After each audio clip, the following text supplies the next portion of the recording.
Hi, this is Ian, your SDMLS specialist. Let's talk about InfoSparks. For mastery of this and all topics, please remember to play, pause, and practice. To access InfoSparks, you can do so from your SDMLS dashboard and click here.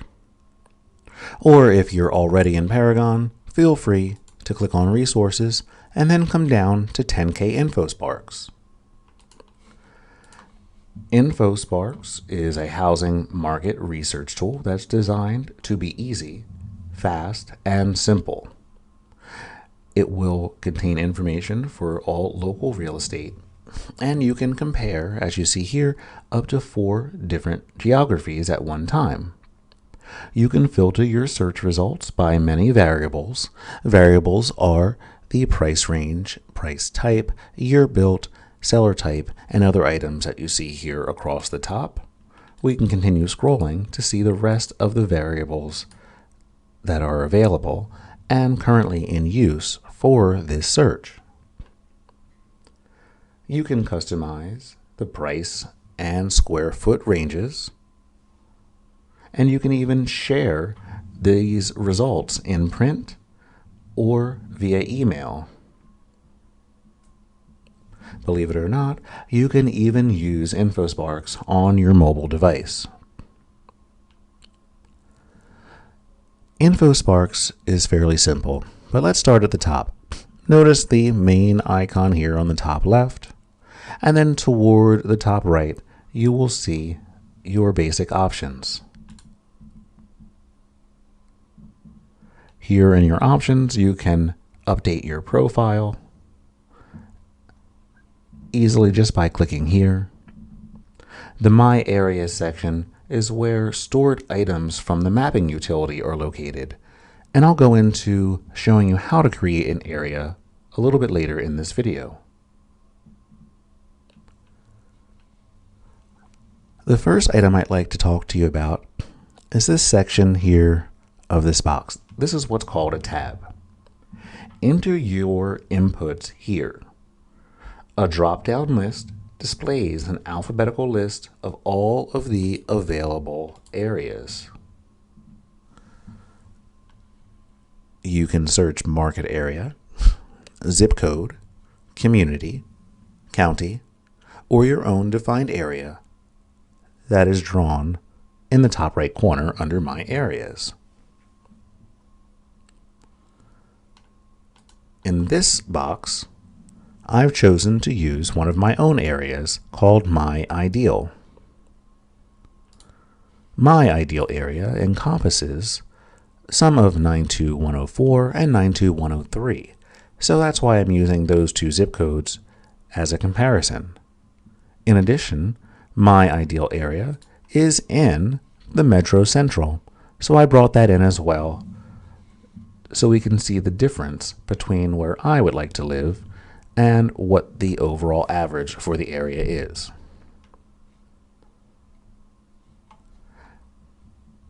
Below the searchable list, right here,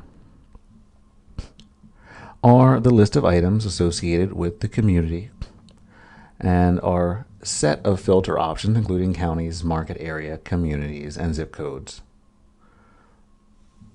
When a second tab is added, it becomes the default filtering agent from direct comparison to other items. Whatever variables you choose here will be applied to all tabs. Similarly, you can choose a different tab and give different variables.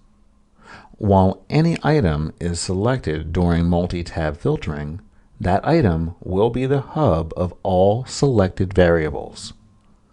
Filtering can be toggled on and off right here at the top.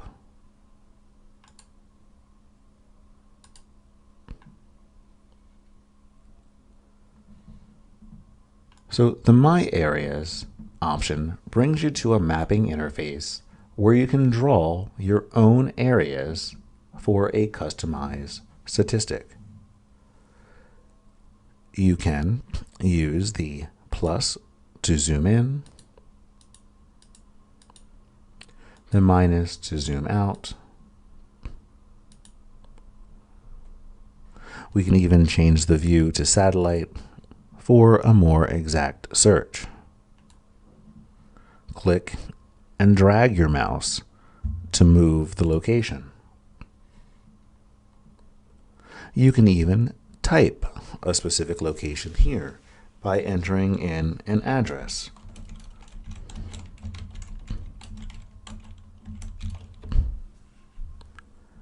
Hitting enter, and there you are.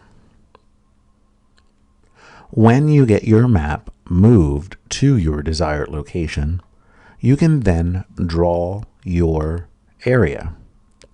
Use the polygon or the radius. Let's use the Polygon tool this time. Let's click here with the left mouse button and then bring our mouse down into the map. Let's click once with the mouse button on the left.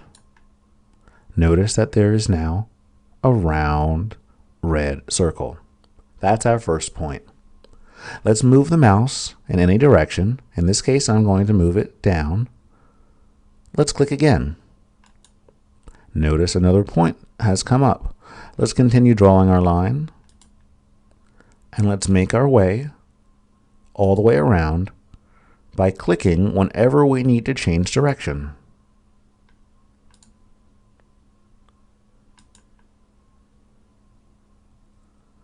Let's make sure to finish up by clicking on the first point right here where we started. When you do that, we'll see our shape highlighted here in a pink color. We'll need to then come up here and click on Save. We'll give our area a name and then click Save. At this point, we have our area saved. We know that it's a half square mile around this location. We can click here to see the stats, or click here to go back to our map to adjust the shape. Let's click here to see the stats. This has refreshed our page from where we first started. It now includes just our newly mapped area. Let's click on Add an Area to compare our specific location to the entire zip code around it.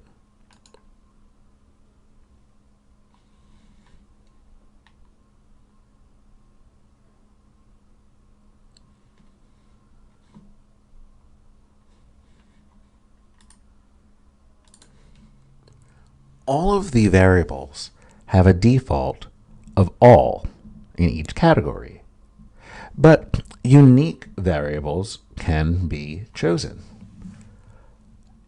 You can choose one of these provided options, or feel free to click on Custom to set your own ranges.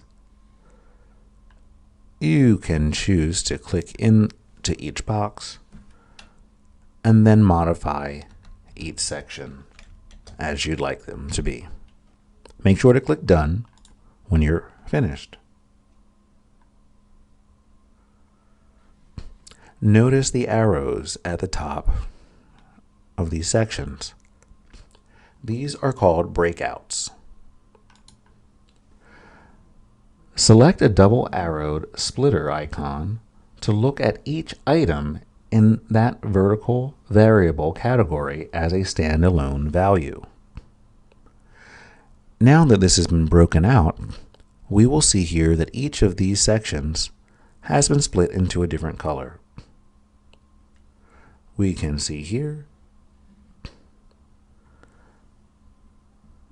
the San Luis Rey is in the top portion of the box. 92058 is in the bottom, and the colors are split out based upon price.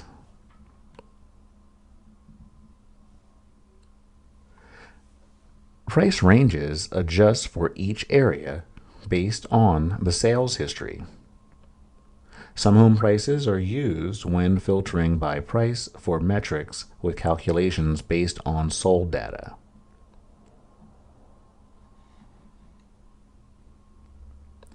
The property type separates activity by detached, manufactured, mobile, modular, and twin house, townhouse, row house, and attached. Year built separates activity by 1999 and before, 2000 to 2004, 2005 to 9, and 2010 or newer. The seller type, square footage, bedrooms, stories, acreage, age restrictions, and pool type are also available for you.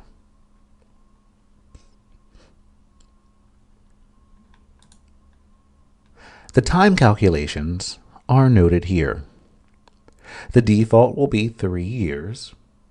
It's generally a good idea to click here and change back to 1 year unless you really need that historical data. Notice that you are able to go back 10 years or even max, which is approximately 15 years.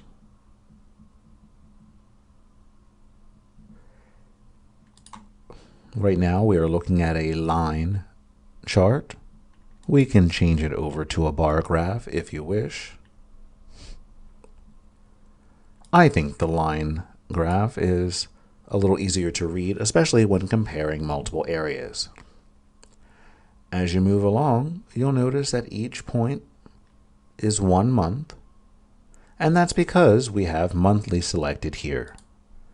Notice that you can search with a rolling 3 months, 6 months, and 12.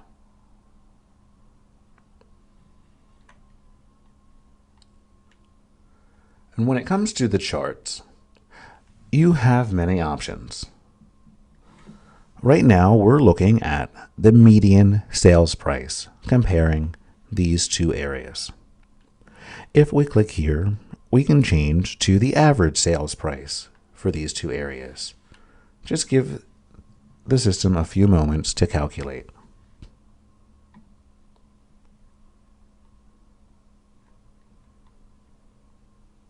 You'll see quick facts here on the right-hand side. This is just a quick display of the selected criteria with the value for the most current complete month of data with a percentage of change versus the same month last year. Even though some charts with heavy calculations may load slowly, quick facts about the selected metrics will always display immediately. If there is no current data for the charted item, an NA will appear here.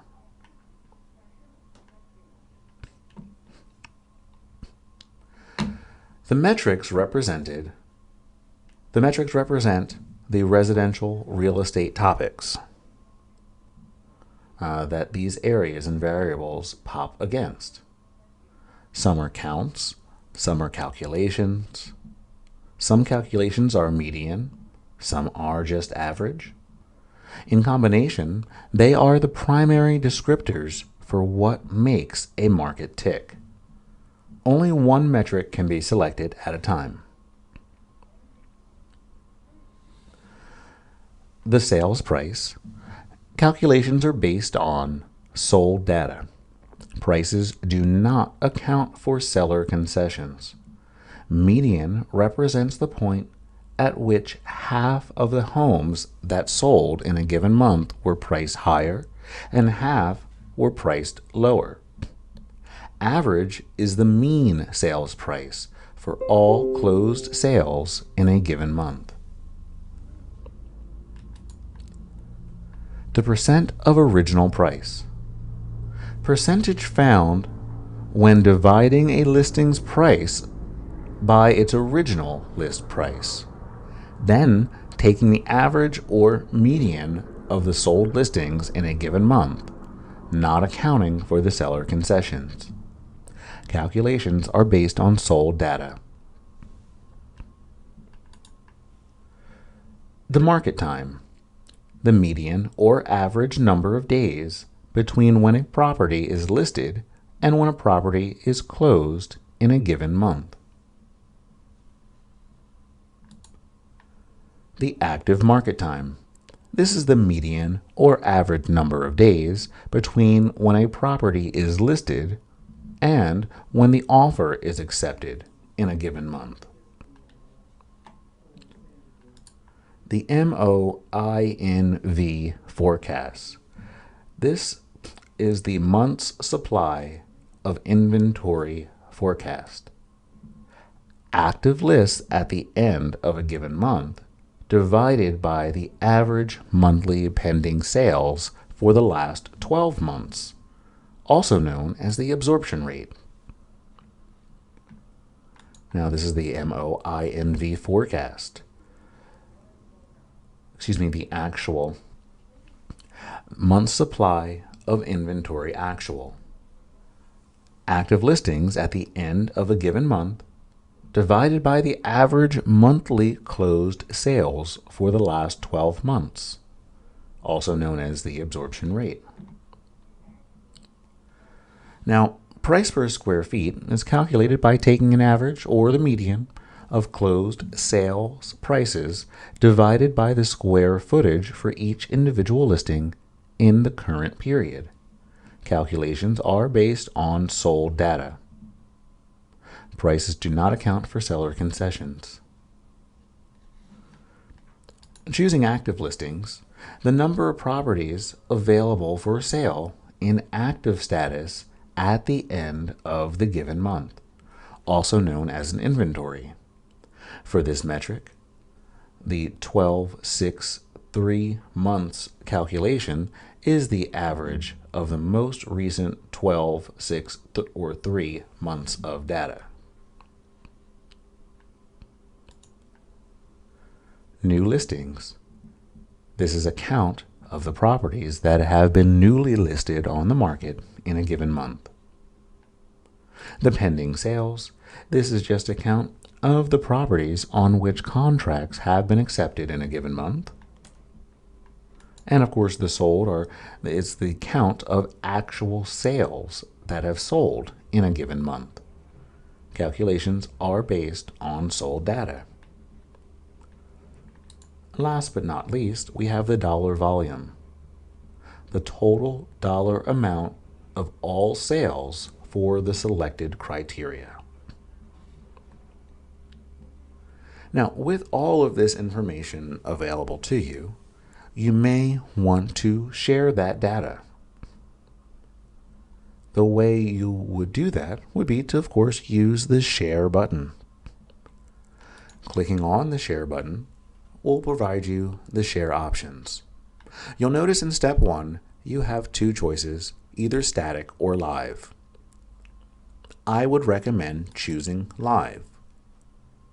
This means that you're going to provide a link to your clients that is updated immediately as soon as a change occurs on the market. A static report would be a mere snapshot. If we were to send this report as it is right now in a static form, you would see a picture of this and it would never change. Seeing live results is definitely a more optimal option. In step 2, you would need to choose the method in which you wish to share this link. This is definitely the most common and can be used in the most number of places. All you have to do is simply click share, and you will immediately be given a URL that you can click and highlight and then copy. Use the right mouse button and then click copy. You can easily take that URL and paste it into a new window, and when you do, you'll see your data displayed here.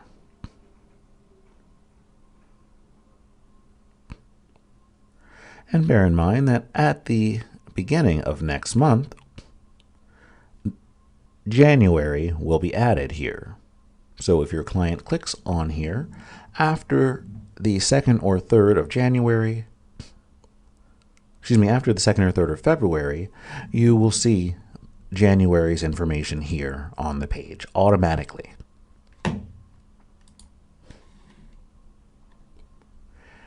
Of course, in addition to sharing, as you may have seen, there is an option to print if you want a copy for yourself. Simply click there and then download or view PDF and print window to proceed to your printer. And this has been how to use InfoSparks. For help on other topics, please visit us at sdmls.com. Go toward the top left corner, click on Paragon, and then select Training Videos. This has been Ian, your SDMLS specialist, reminding you to play, pause, and practice.